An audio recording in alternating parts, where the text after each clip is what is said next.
Let's talk about Pokemon villain team plans. We all know that in every Pokemon region there is a villainous organization at work, often seeking to destroy, if not fundamentally alter the region in some evil way. And it's our job to stop it from happening. As kids, and even as adults with eyes for fun characters and gameplay experiences, we often retrospectively hold views on these villainous entities by the personalities, battles, designs, teams, and goals of these organizations and their leaders. But what about their plans? I'm talking more specifically than the abstract goal of Pokemon liberation or making money. I'm talking about the methods that they go about to achieve it, and also whether the outcome is a good idea. After all, it's not a great idea to want to expand Earth's landmasses to benefit humanity if, you have any understanding of basic ecology and you know that doing so would probably kill humanity before you could even save them. Sorry, Team Magma. Keep in mind, I am not a scientific expert nor a sociological one, so these are just my gut reactions. So let's spend today ranking each villain team from worst to best from the quality and logic of their plans from a layman's perspective. As in, if I were a down-on-my-luck grunt-to-be, would I believe in these plans? Would I have confidence in joining their team? Keep in mind, again, I am covering full organizations, not individuals. I'm not judging just their leaders, and I'm certainly not judging fringe organizations that aren't really all that organized to begin with. So no Misfortune Sisters, Seda and Turo, or Volo, anyone like that. Without further ado, let's get into it. At the very bottom of our list is Team Macrocosmos, I guess. I mean, they're not really a villain team by any official label, but they are the main antagonists opposing you and driving the conflict in the latter half of Sword and Shield's story. Plus, their plan is so stupid that we just had to talk about it. Yes, it is absolutely asinine that Rose spent such a great deal of effort to solve an energy crisis that is literally confirmed to not be a crisis for another millennia. Way to be proactive, which I suppose is strategic if you want to gain support within your region's population, since he's the league president after all, but it's a little much. You'd think you'd want to use your endless resources to solve the problems that the region has at this very moment. But seriously, we see how quickly their plan backfires, as he immediately loses control of Eternatus with no way to harness its energy. Do you know how insane that is? To summon an interdimensional beast that was literally confirmed to be the source of the worst day in your region's history.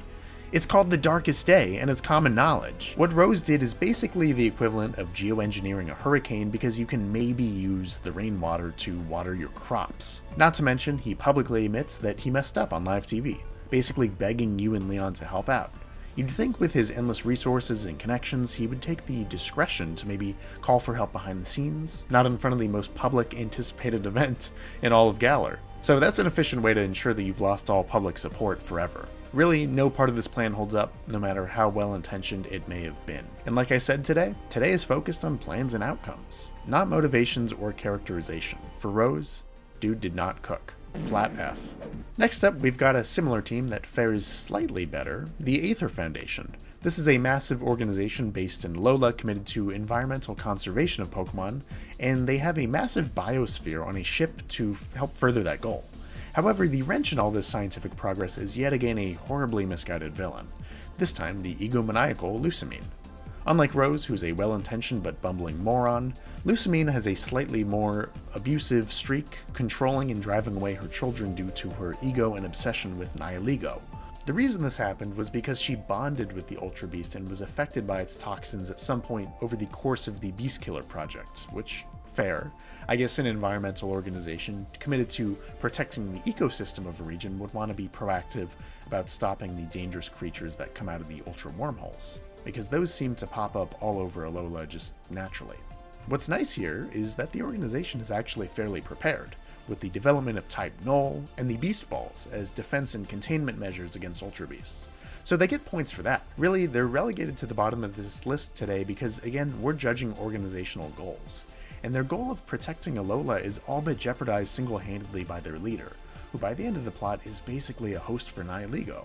It's very sad and not entirely her fault per se, but I would say it reflects poorly on the organization, because they blindly follow her obsession in frankly apocalyptically bad ways, like building an artificial wormhole in the Foundation. You know, the one that's the reason that all these abominations wreak havoc on Alola towards the end of the game.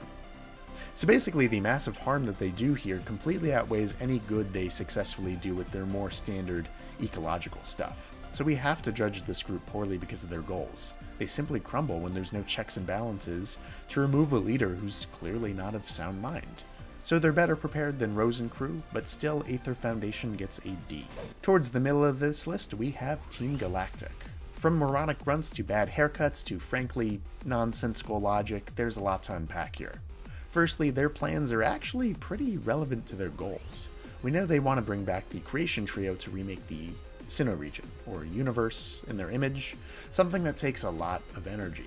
So it's actually fitting that their schemes revolve around fronting as an energy organization and amassing large amounts of Pokemon to harness their energy, whether that's through theft, honey, hijacking the region's largest sustainable energy plant. Are they doing this in the most efficient way? I mean, probably not, given that they're resorting to petty crime like stealing individual Pokemon or messing around with just jars of honey in a meadow. I don't think so. The science is there, but the method is off. What's really bad, however, is that they just fire off a nuclear bomb for basically no reason. At least not one that I could explain. They just vaporized a lake. Did they capture any energy from that? I don't think that's explained in the games. All they seem to do is displace a bunch of Magikarp and attracted a lot of unwanted attention. And lastly, the biggest point against them is Cyrus's endgame. I won't comment on his ambitions to rid the world of emotions or whatever else he has issues with. I'm sure the Creation Trio is more than capable of doing that for him. The problem is, how is he planning on having them do that for him? We see the red chain exists, Cyrus has it, it's great at summoning and binding them, but not at all controlling them. It breaks immediately, and in Platinum, the guy even gets sucked into an alternate dimension with seemingly no way to get out on his own. Like, did he really think this through? While Galactic is focused on their goals, I don't think they ever really figured out the best way to get there, nor what to do when they finally summon Sinnoh's Eldritch Gods. So, I'll give him a D+. Now we turn to Kalos, where we get Team Flare. A lot of folks dislike this team because of its shallow characterization, which I agree on. But when you take the plans of Lysander and his crew alone, honestly, not the worst in the world. As we all know, this team is seeking to make the world a more beautiful place in their leader's image. But unlike Galactic, they are going through a more violent means of doing that. The team is amassing energy, of course, to power the weapon that they seem to have rebuilt pretty solidly right under Geosenge, without anyone knowing. Lysander is even a beloved figure in Kalos as far as we know, friends with the Professor and Diantha, which is good for warding off suspicion, I guess. The problem then is that Team Flare seems to be a bit distracted along the way. At points you see them waltzing around a glittering cave where they're stealing fossils to make money, and for basically no reason antagonizing an Abomasnow and Frost Cavern. These are certainly solid villainous actions, but seem like a huge departure from this team's goal of, quote, making a beautiful and better world. So why waste time and attract attention by doing these acts of villainy for villainy sake, when you have the resources to accomplish your lofty organizational goals? Given how little we actually see Lysander, you could say this stems from a lack of leadership and direction. Which, honestly, made your point stocked for that. How can you accomplish such a huge goal with such weak leadership in place? Speaking of, you would generally want to make sure that your plan is solid after it's accomplished. Lysander was on a mission to remake the world, not from scratch, but by eliminating everyone not in Team Flare to have a population of pure people so that the world wouldn't experience strife and grief and conflict and all these things that he deems ugly.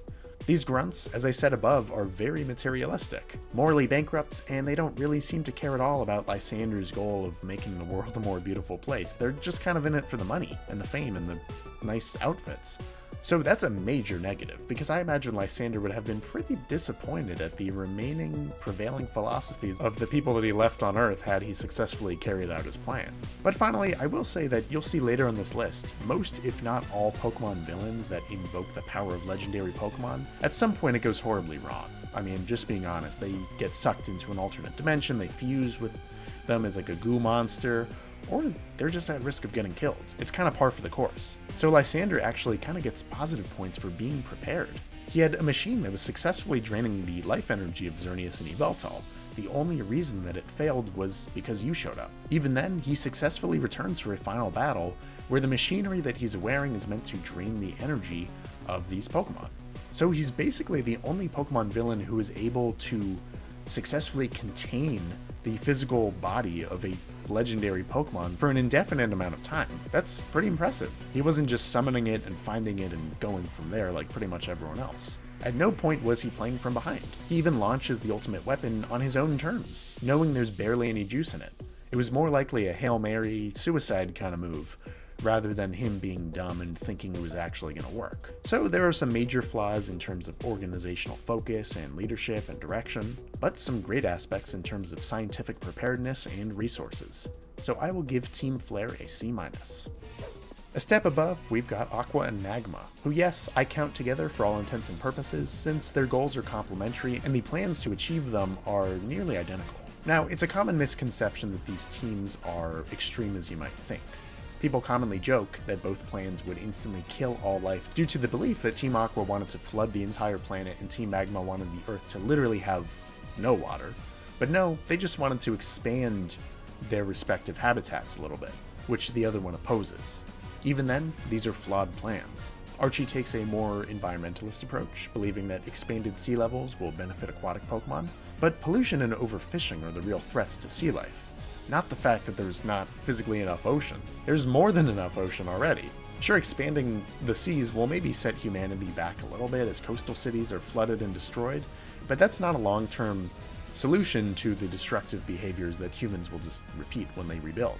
Meanwhile, Team Magma seems to think that expanded land masses are the key to humanity's progress. Which is also not true. Less land is not why humanity has problems. It doesn't hinder our development. We haven't run out of room. Their continents are huge. In fact, scorching the earth will just give you more useless land that's not arable for farming, which you need to support a population boom. And both of these teams conveniently forget that the water cycle is a thing. I mean, don't quote me on this, I'm not a scientist, I'm just a guy who was a former 6th grader, so I learned this at some point. Like, the water on Earth is a finite amount, and it's an amount that repeats and cycles, and it's here to stay, whether it's solid, liquid, or gas. When you evaporate water, it doesn't disappear, it just turns to vapor, and then eventually will condensate and come back down. So for Team Magma and Groudon, any drought big enough to peel back the ocean would mean that you just have a massive amount of water just sitting in the atmosphere in gaseous vapor form, which I assume would kill pretty much all life because of the humidity or whatever else, maybe causing kind of tropical storms. I'm not sure. Meanwhile, Kyogre's floods come from the torrential rain that it can summon. And guess where that rain would come from? Water from clouds that's condensated, and it would just come back down, and then condensate again, go back up. It would just rain. So you're not, Kyogre could flood areas by having a lot of rain, but it's not expanding the sea mass. It's just going to trickle back down into the sea, go back up. It's the same amount of water that you're working with. There's nothing in Kyogre's power where it's just summoning more water out of thin air.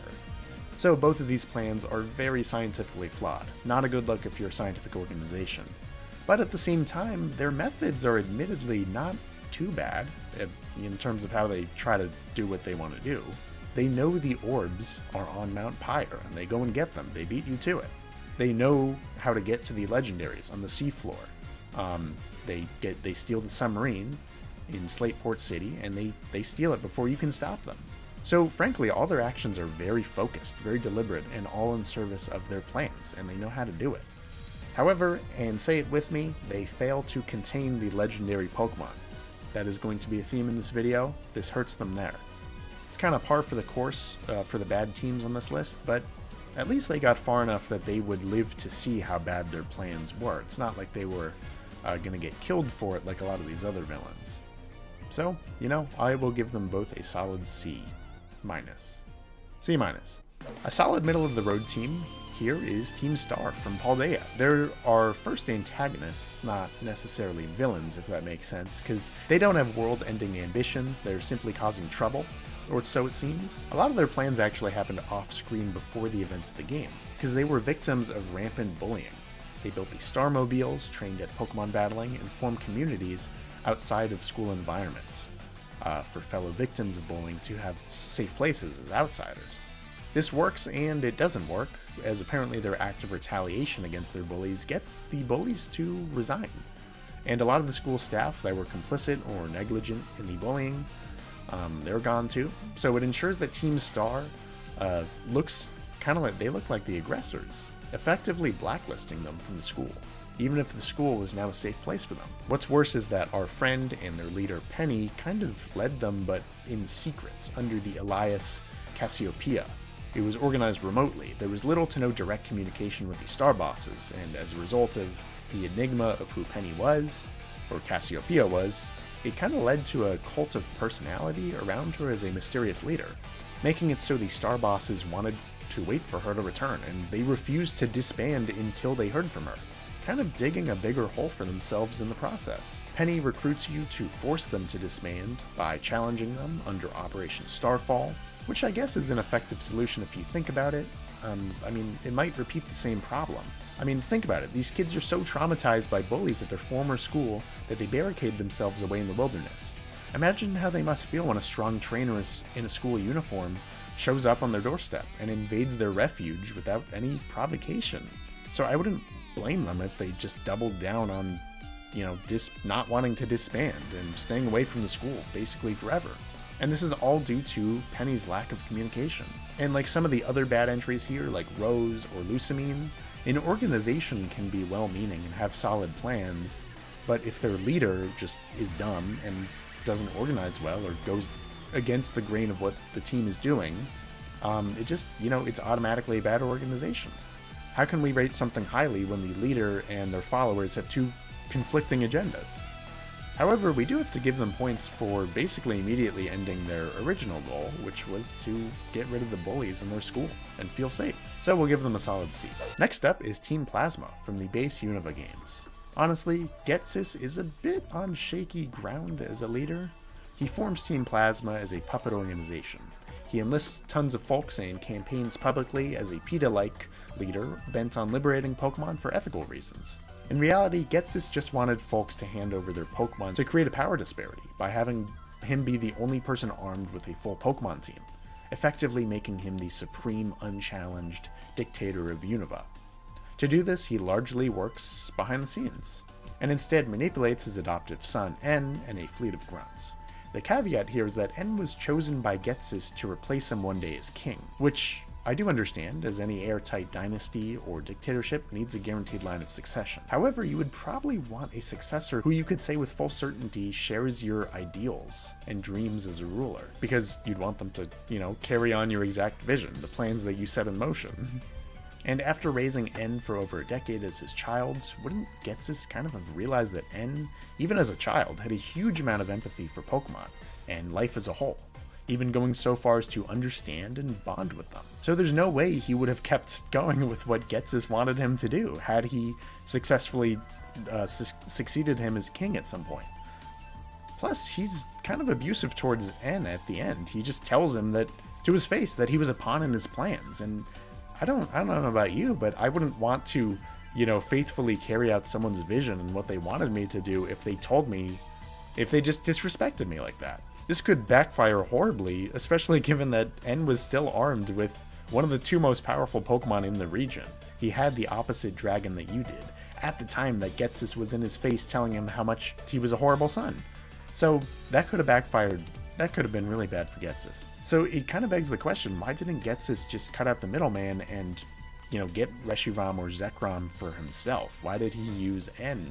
I get, he wanted a line of succession, but why not take power first and figure out the rest later? And the same thing kind of goes for the grunts of Team Plasma as well. Like, you're telling me it's an airtight plan to falsely enlist people on a fabricated goal, have them carry it out in parts, only to reveal yourself once you're king, and say that you were lying to them and that they were serving you, not a genuinely altruistic goal that we see almost every Team Plasma member is joining for, to liberate Pokemon. So if you have like a whole standing army of these people, it seems like a really horrible idea to just lie to them, because once you take power and reveal yourself, you have like 100 people, if not more, who are really mad at you.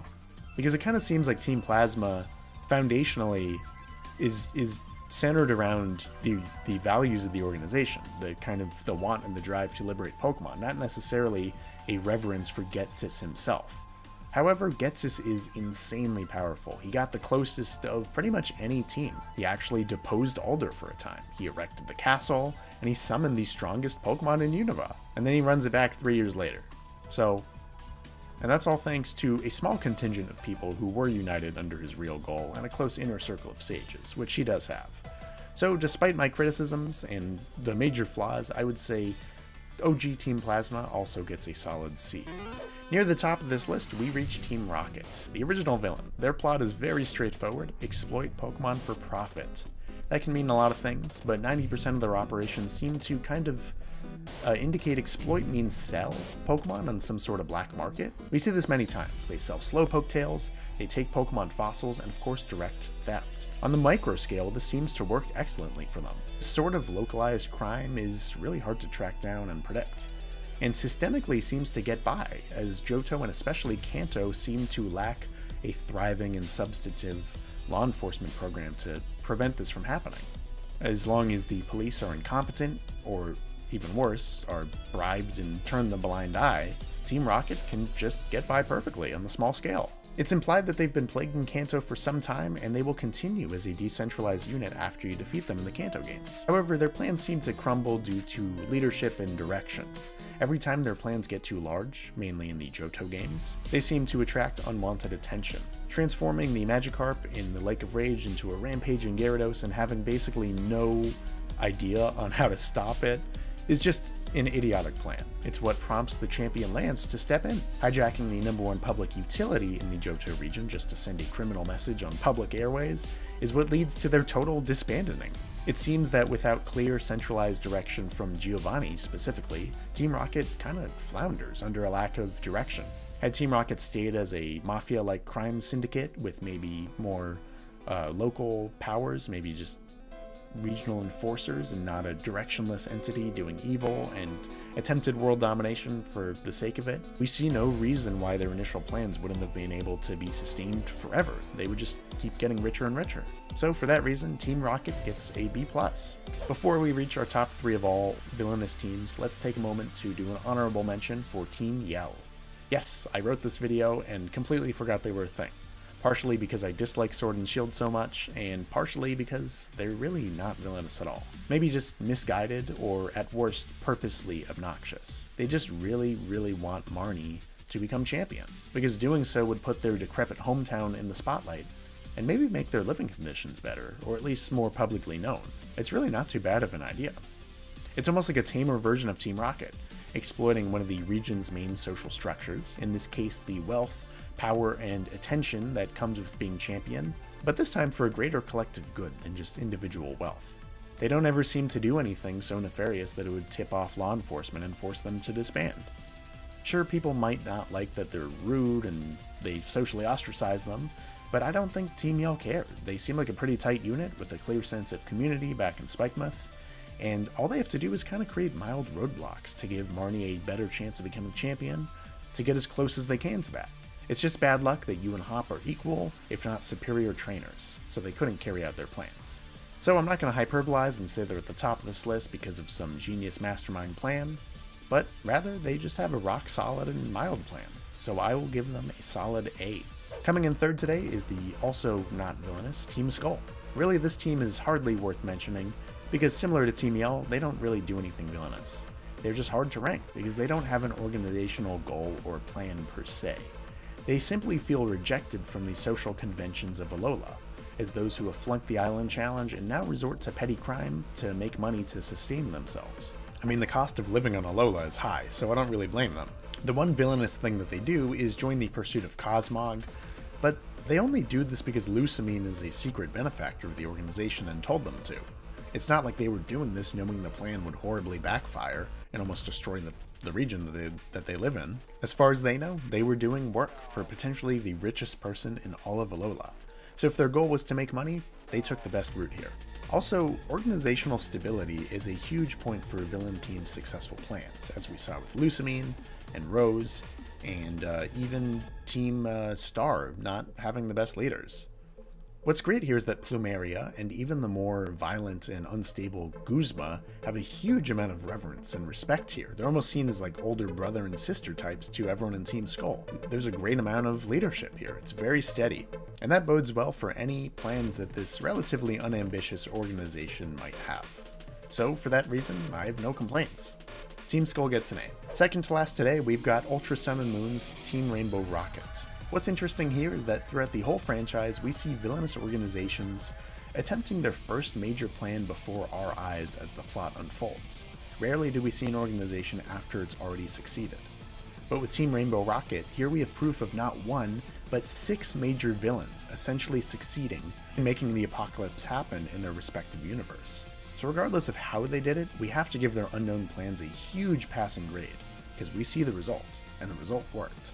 They all won. That merits an A by default. Their goal now is to unite and conquer the multiverse at large by harnessing the power of the Aether Foundation's research and Ultra Beasts themselves. So they have a clear goal, and they do all they can to accomplish it by taking over the Aether Foundation. There's honestly not too much to say here. They all have experience conquering worlds, so what's a few more? My only concern is that, at some point, I think growth would be unsustainable. Sure, they have a modest grunt force, which I assume is just converted members from that Giovanni's universe, given their Pokemon loadouts, but I have concern about the leadership. I mean, all these leaders have incredibly different motivations, from the pure conqueror mentality of Giovanni and Getsis, to the environmental causes of Maxie and Archie, to Cyrus and Lysander wanting to destroy and remake the world in their own images. If their original characterizations are anything to go by, you gotta assume that would be a point of contention at some point. I mean, it's hard to imagine this team endlessly expanding without any one member kind of raising objections at how the other is going about conquering their corner of the multiverse. At some point, I assume there would be some infighting that would disrupt or end their multiverse conquest. But hey, that's just conjecture. And these are the only villains that we know got across the finish line. So, it doesn't get much better than that, they get a solid A.